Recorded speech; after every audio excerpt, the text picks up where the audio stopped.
जय श्री कृष्णा। प्रिय दोस्तों, एक बार फिर आपका स्वागत है आपके अपने चैनल स्केयर स्क्वाड में।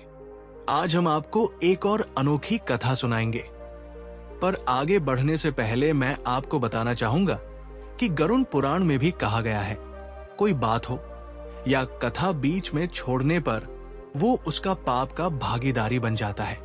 तो वीडियो को अंत तक देखें। तो शुरू करते हैं आज की कथा को। एक समय की बात है, एक समृद्ध और खुशहाल राज्य था जिसका नाम स्वर्णपुरी था। इस राज्य के राजा वीरनाथ और उनकी पत्नी रानी दिव्यानी दोनों ही प्रजा के प्रिय थे। वे दोनों मिलकर राज्य की व्यवस्था को संभालते थे और प्रजा को सुख शांति प्रदान करते थे। राज्य में हर व्यक्ति का भला हो, यह सुनिश्चित करना उनके लिए सबसे बड़ी प्राथमिकता थी। स्वर्णपुरी राज्य की सीमाएं बहुत बड़ी थी और यह राज्य आसपास के राज्यों से भी बहुत समृद्ध था। लेकिन एक दिन अचानक ही राज्य पर संकट आ गया। पड़ोसी राज्य, जिसका नाम दुर्गराज था, का लालची राजा भीमसिंह स्वर्णपुरी पर आक्रमण करने की योजना बनाने लगा। वो राज्य की संपत्ति और ताकत का स्वाद चखना चाहता था और उसने युद्ध छेड़ने का फैसला किया। राजा वीरनाथ और रानी दिव्यानी इस संकट से निपटने के लिए तत्काल एक बैठक बुलाते हैं।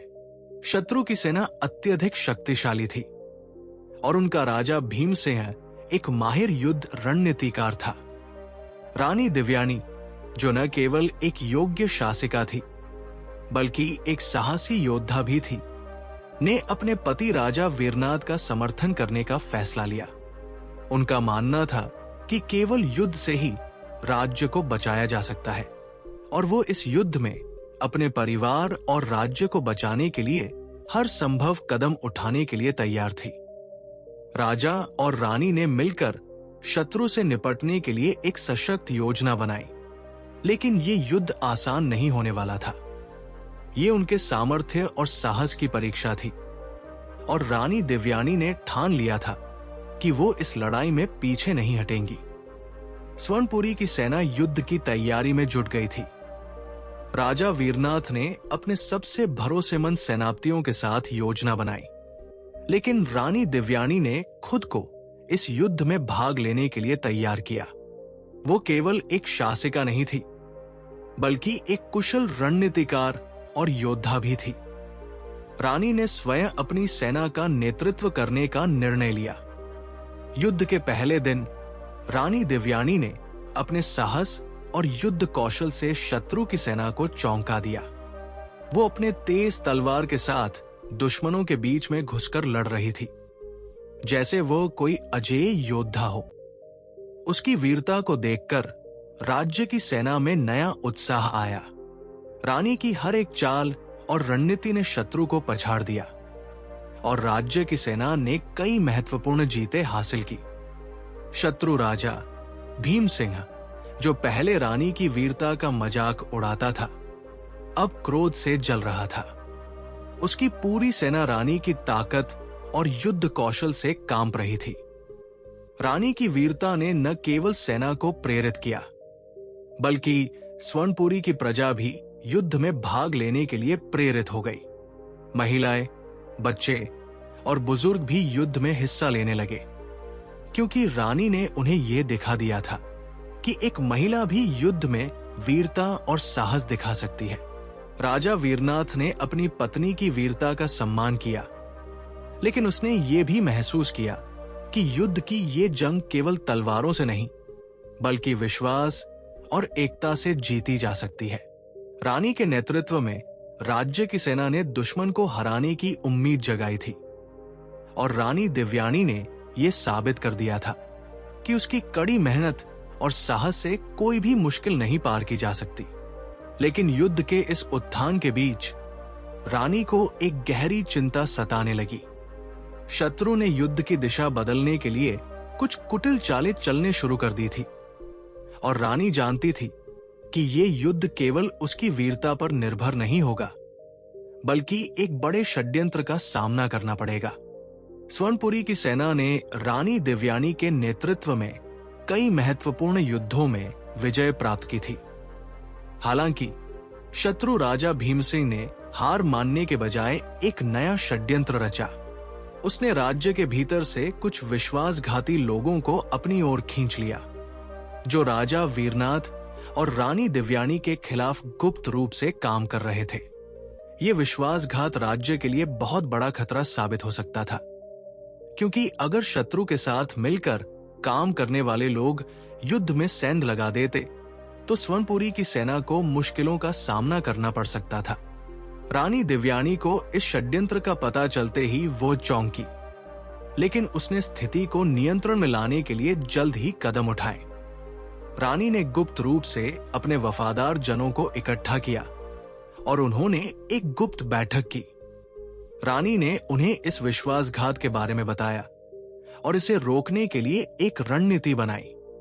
इस दौरान रानी ने न केवल अपनी साहसिकता का परिचय दिया, बल्कि अपनी सूझबूझ और तेज सोच से भी सबको प्रभावित किया। वो जानती थी कि अगर वो शत्रु के जाल में फंसी तो राज्य और प्रजा का भविष्य संकट में पड़ जाएगा। इसलिए रानी ने उन विश्वासघातियों को धोखा देने के लिए एक चाल चली। उसने अपने विश्वासघातियों के सामने खुद को कमजोर दिखाया ताकि शत्रु उन पर विश्वास करे और योजना के तहत उन्हें अपने साथ जोड़ सके।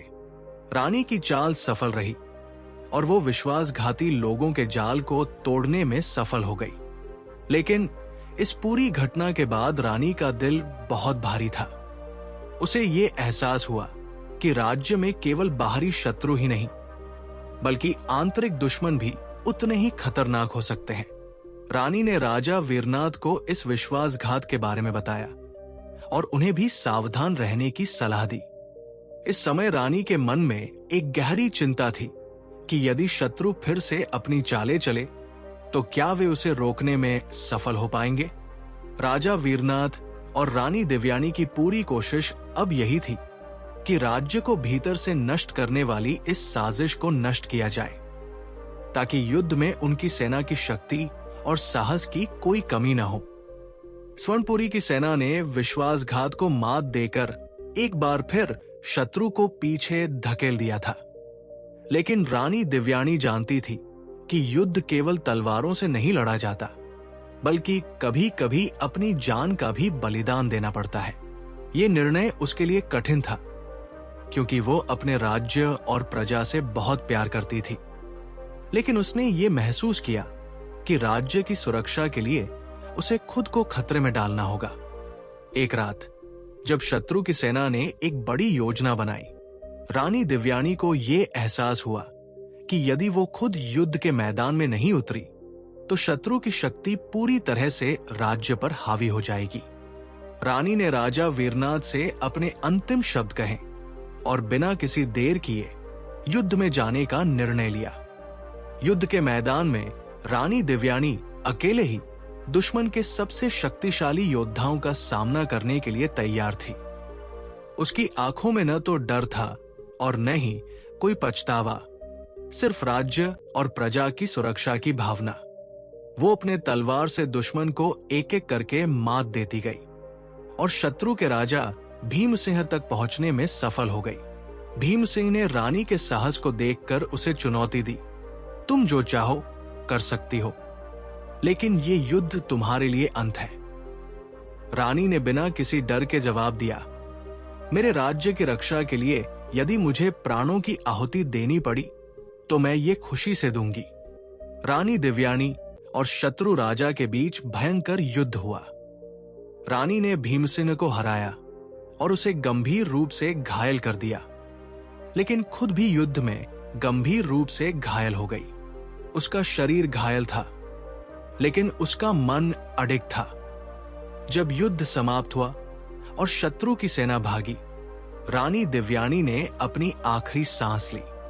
उसकी आंखों में एक अजीब सी शांति थी। उसने राज्य और प्रजा की रक्षा के लिए अपने प्राणों का बलिदान दिया था। राजा वीरनाथ और राज्य की प्रजा को रानी के बलिदान का समाचार मिला तो उनका दिल चीर गया। वो अपनी पत्नी को खो चुके थे और उन्हें एहसास हुआ कि ये युद्ध केवल बाहरी शत्रु से नहीं बल्कि एक महान आत्म बलिदान से जीता गया था। रानी का बलिदान स्वर्णपुरी की विजय की नींव बन गया। उसकी वीरता और त्याग की कहानी न केवल राजा वीरनाथ के दिल में बल्कि पूरे राज्य में हमेशा के लिए अमर हो गई। रानी दिव्यानी के बलिदान के बाद स्वर्णपुरी राज्य में एक गहरी शोक की लहर दौड़ गई। राजा वीरनाथ का दिल टूट चुका था। उन्होंने कभी सोचा नहीं था कि उन्हें अपनी पत्नी, साथी और राज्य के रक्षक को इस तरह खोना पड़ेगा। वो आत्ममंथन करने लगे क्योंकि उनका मानना था कि रानी का बलिदान केवल उनके राज्य और प्रजा की रक्षा के लिए नहीं था बल्कि ये उनकी खुद की नेतृत्व क्षमता की परीक्षा भी थी। राजा वीरनाथ, जो पहले एक मजबूत और साहसी नेता के रूप में जाने जाते थे, अब अपने अंदर एक गहरी कमजोरी महसूस करने लगे। वो खुद को दोषी मानने लगे कि अगर वो रानी के साथ मिलकर पहले युद्ध की स्थिति को सही से संभालते तो रानी को अपनी जान की आहुति नहीं देनी पड़ती। क्या मैं एक अच्छा राजा था? ये सवाल दिन रात उनके मन में गूंजता रहता था। राजा ने खुद से वादा किया कि वो रानी के बलिदान को व्यर्थ नहीं जाने देंगे। उन्होंने समझा कि रानी का बलिदान केवल एक वीरता का प्रतीक नहीं था बल्कि एक बड़ी जिम्मेदारी का संकेत भी था। रानी ने उन्हें यह दिखाया था कि एक सच्चे शासक को अपनी प्रजा के लिए अपने व्यक्तिगत सुखों का बलिदान देना पड़ता है। राजा वीरनाथ ने कई दिनों तक न तो भोजन किया और न ही किसी से मिले। वो अकेले में बैठे रहे, रानी की पुरानी बातों और उनके द्वारा किए गए बलिदान को याद करते रहे। उन्होंने महसूस किया कि केवल अपनी सामरिक ताकत और रणनीति से नहीं बल्कि अपने भीतर की सच्चाई, न्याय और धैर्य से ही एक महान शासक बना जा सकता है। रानी ने उन्हें यह सिखाया था कि एक सच्चा शासक वो होता है जो अपनी प्रजा के लिए कुछ भी करने को तैयार हो, चाहे वो कितना भी कठिन क्यों न हो। राजा ने अंततः रानी के बलिदान से प्रेरणा लेते हुए एक नई शपथ ली। उन्होंने ये संकल्प किया कि वह अपने राज्य और प्रजा की भलाई के लिए अपनी सारी शक्तियां लगा देंगे। अब वो अपनी कमजोरियों को छिपाने के बजाय उन्हें स्वीकार करेंगे और उनसे उबरने का प्रयास करेंगे।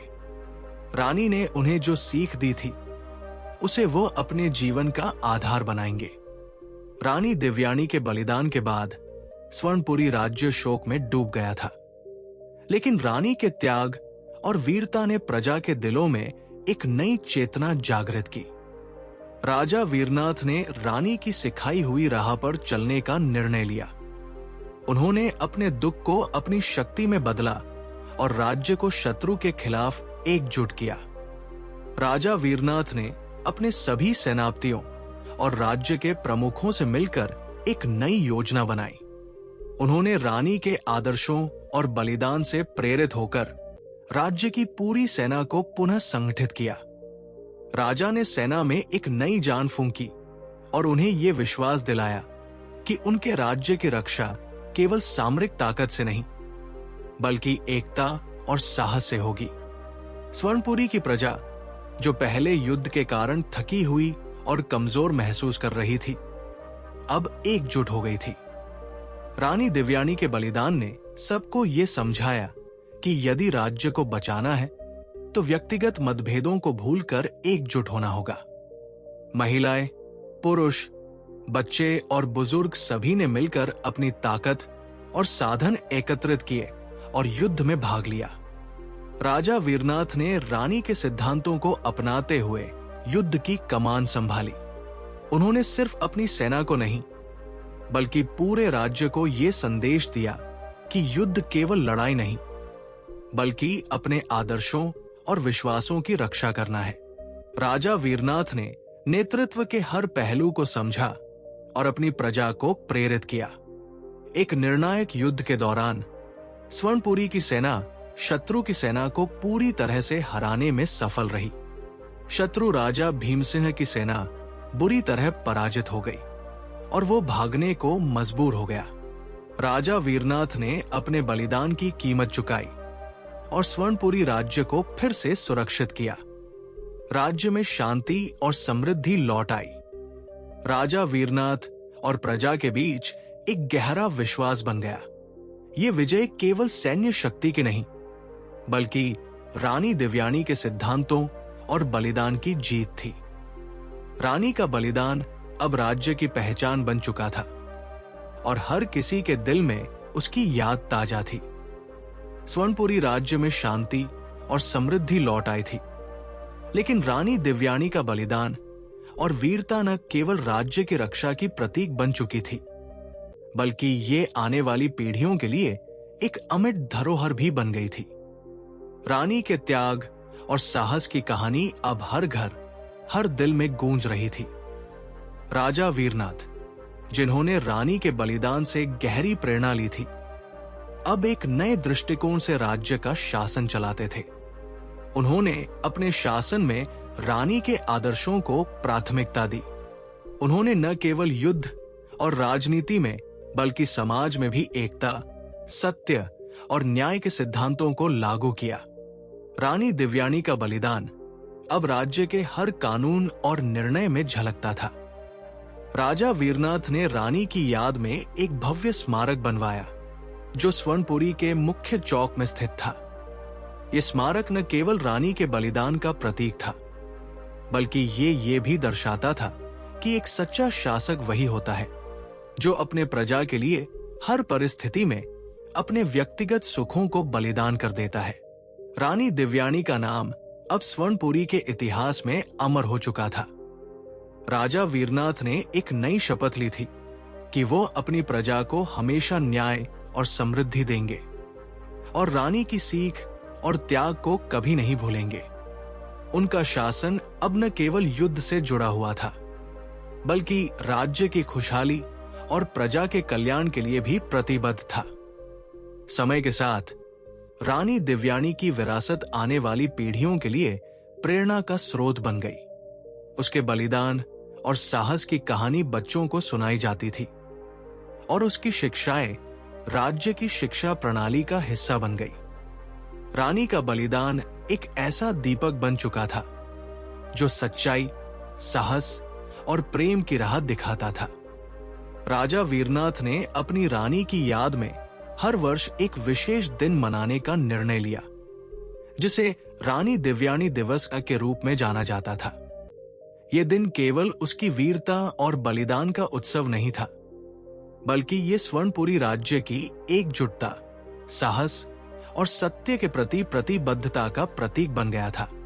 कहानी का अंत रानी दिव्यानी के अमर बलिदान और उसकी विरासत के साथ होता है, जो हमेशा स्वर्णपुरी की शांति और समृद्धि का मार्गदर्शन करती रही। रानी का नाम अब न केवल राज्य, बल्कि संसार भर में एक आदर्श के रूप में प्रसिद्ध हो चुका था और उसकी यादें हमेशा लोगों के दिलों में जीवित रहेंगी। धन्यवाद।